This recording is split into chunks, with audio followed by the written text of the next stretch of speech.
So ngayon ay pupunta tayo sa Lintaon Peak kung saan makikita natin ang 16,000 blossoms at statue of Mama Mary. Tara, samahan niyo kami sa paglalakbay. Sa ngayon ay nandito pa lang tayo sa Mahaplag, Leyte. Sisimulan pa lang natin ang biyahe papuntang Baybay City. Ngayon ay nakarating na tayo sa proper ng Baybay City. Dito muna tayo dadaan at magre-ready bago umakyat papuntang Lintaon Peak. Pero bago iyon, pupuntahan muna natin ang simbahan dito sa Baybay City para magdasal at humingi ng gabay at kaligtasan sa ating biyahe.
So ngayon, nandito na tayo sa tulay ng Baybay City.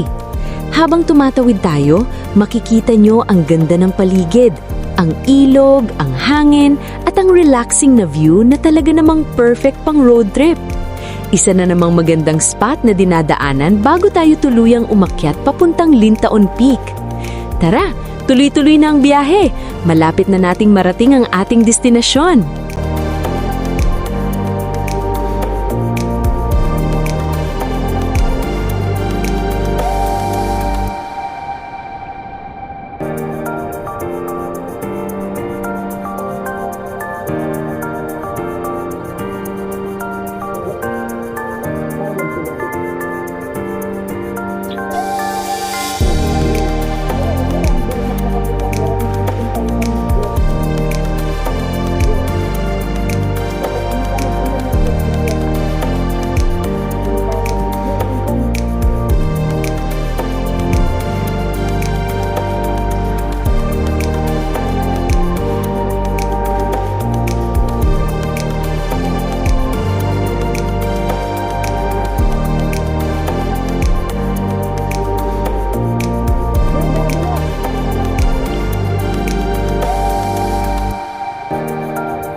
Ngayon ay nasa tuktok na tayo ng bundok at tanaw na natin ang buong tanawin ng Baybay City. Makikita nyo yung lungsod, ang ilog at yung paligid na puno ng greenery. Perfect itong spot para mag-relax at mag-picture taking.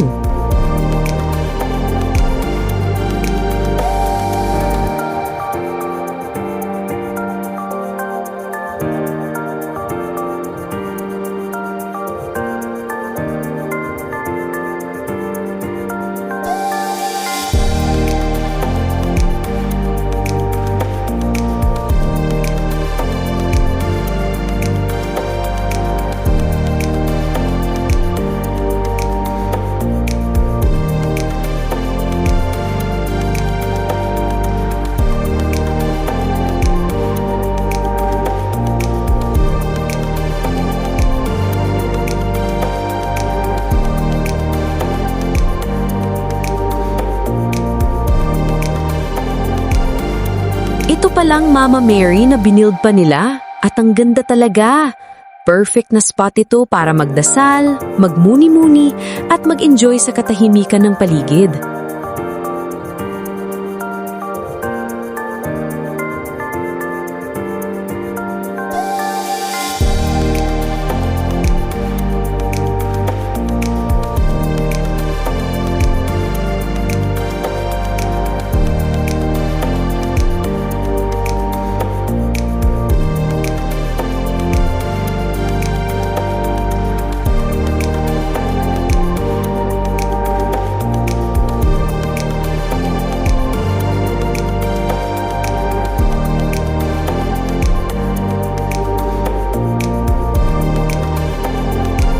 Sa wakas, nakarating na tayo sa Lintaon Peak.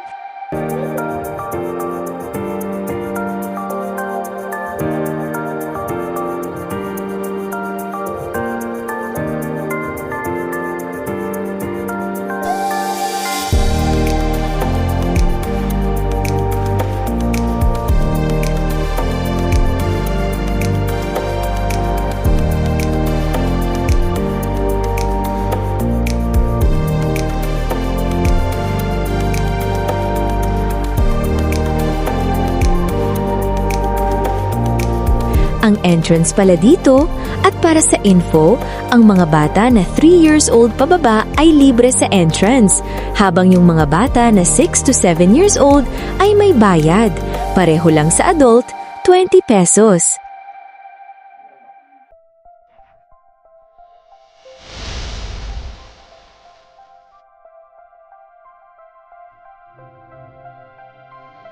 Tara, samahan niyo kami sa paglakad sa paligid at masilayan ang napakakulay at nakaka-relax na tanawin dito sa Lintaon Peak.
sa tuktok ng Lintaon Peak, may statue ni Mama Mary na ngayon ay pansamantala pang binibuild.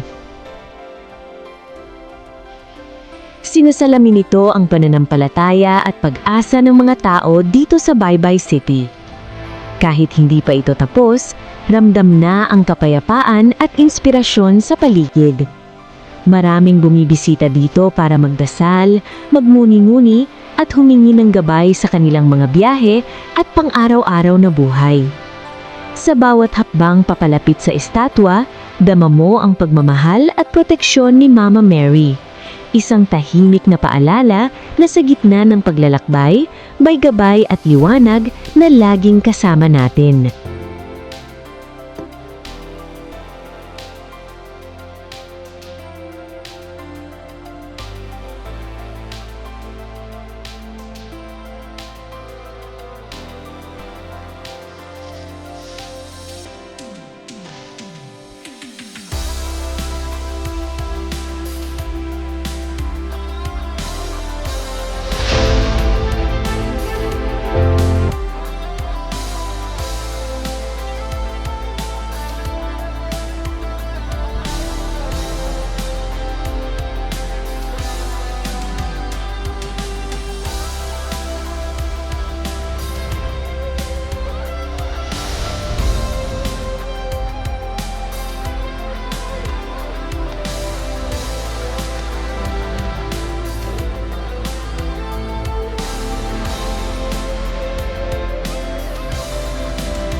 Huwag niyong kalimutan, i-subscribe ang aming YouTube channel para updated kayo sa lahat ng aming travel adventures.